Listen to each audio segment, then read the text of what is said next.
why is it that revenue isn't catching up to ridership? And you said this is not unique to Edmonton. It's just the habits. People got out of the habit of, taking transit as far as the train goes. And there is the factor that people, there are the anecdotes where people don't feel safe.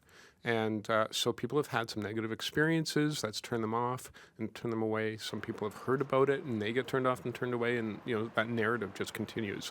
Now, talking to EPS, they'll say, we've got an 8% improvement compared to last year. It's getting better and people should be noticing it. But our stories are what really inform us rather than cold numbers. And so the story that people have to have is that transit is great to use.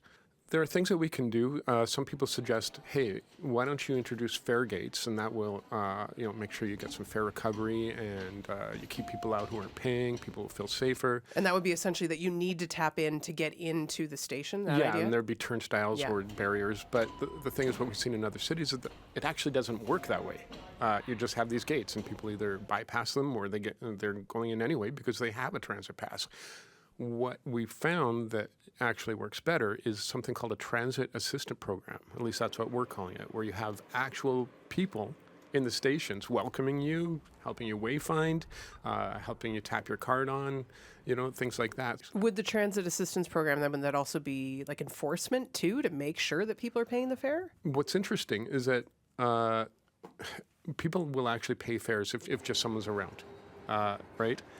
So you don't actually need to enforce if you have people around because there's that social pressure. It actually works. But we do need enforcement. That's why we've doubled our peace officers. And with EPS, they've committed, I think it's 26 constables to transit stations in downtown. It's not untoward for someone to just say, I want to feel safe when I walk down the stairs into a transit station. I don't want to walk through a cloud of smoke from open-air drug use when I'm walking up the stairs.